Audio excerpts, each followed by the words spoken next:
Hello there, guitar enthusiasts. Today I'm gonna make a video on guitar radius, aka guitar's fretboard curvature. So what is this all about? Well, let's say that we have a guitar, right? First, a quick explanation on what it is. The fretboard of the guitar is not completely flat, meaning from this edge to this edge, the place where you put your fingers, it's not completely flat, it's got kind of a curve to it. So this curve is what's called the radius, and it can be flatter or more pronounced.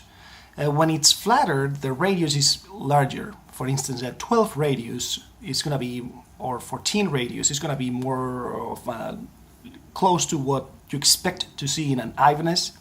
A 7 or a 9 is going to be what you expect in a Fender, meaning more curvy.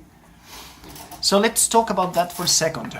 What is it that it affects, and why you should get one or the other?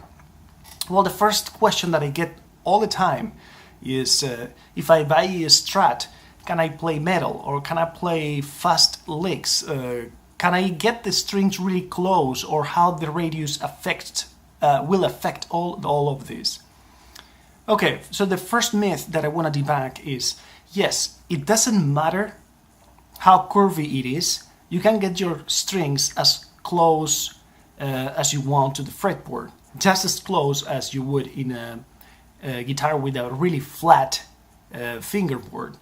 So that's a myth. You can get them with no bass, regardless of what it is. You can get an Strat with one of these reissues from maybe the 50s or 70s with a really pronounced curved radius and get the strings really close.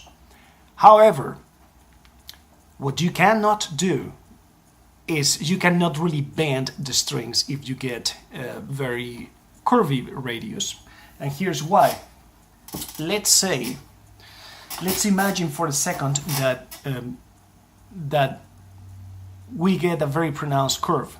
There's going to be strings on top of the curve and strings on the edges of the curve, if that makes any sense. In other words, if you look at the guitar like this, right, and you can imagine this fretboard, instead of being like this, being huge, just for the sake of the explanation, right?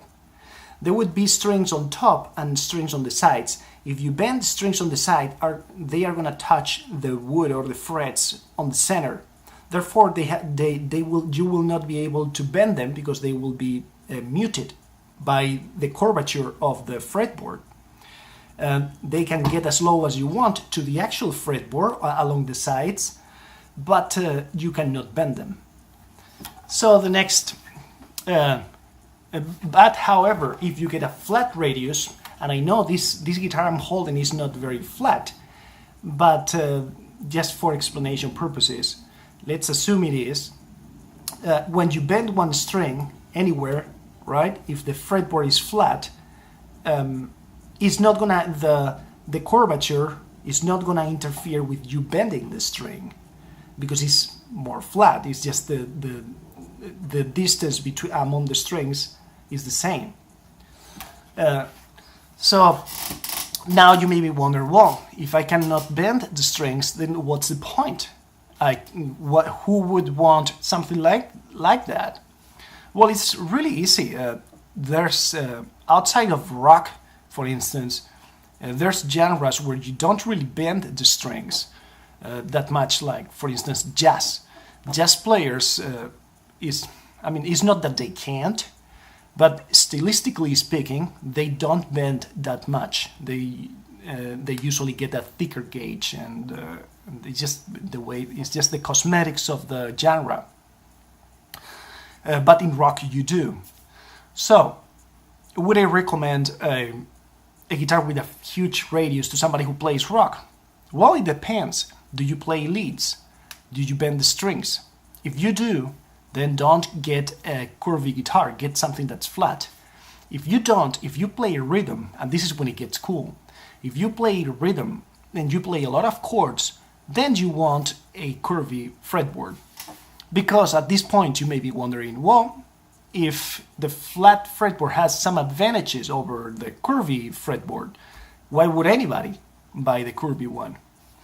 Well, it's very simple. Because on this area over here, when you're playing, for instance, a chord of F, and you're using your index as a capo, the rounder the fretboard is, the nicer it's going to feel to your finger, because it follows up with the natural curvature of your finger over the neck. So that's going to be very beneficial and much more comfortable.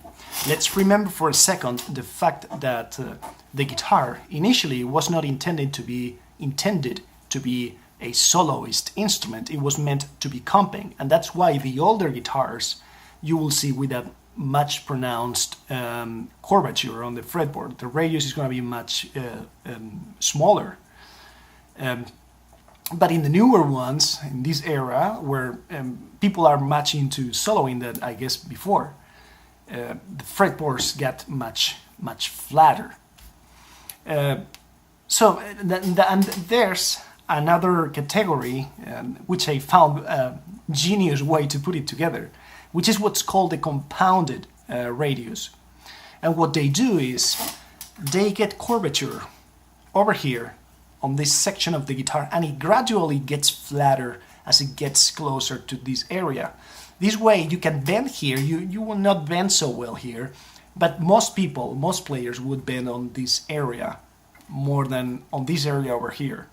So you can still get kind of the best of both worlds. You get the comfy chords on this side, and then you get the bending capabilities on this side of the fretboard, which is very beneficial. So, in just summarizing, if you're playing rock and you do soloing and you like low action, then you probably want a compound or a flat radius, meaning the number is going to be up 14, 16. That's flat. 7, 9, that's usually what you find in Fenders, Fender reissues and stuff like that. Or, well, actually 9s are very common in Fender. That's going to be a bit more curvy. And you want that if you like if you very much play rhythm. This is of course not a rule of thumb or something that you have to follow. My honest advice would be go to a guitar store and try both and see which one you feel more comfortable with, because no matter what I say to you, this should be taken only as an orientation or a preliminary thing. You should always make decisions based on feel and not in what anybody says on a video, because at the end of the day, it's your fingers and not mine, the ones that are going to be executing your riffs. So that's my video on radius. I hope you enjoyed it. If you have any questions, please feel free to leave them down below. If I missed anything, you are welcome to bring it up. And I actually encourage you to do so, because I'm going to learn something new, and because other guitar players may benefit from your wisdom. So don't be shy, feel free to share, and you guys have a great day. I'll see you in your next video.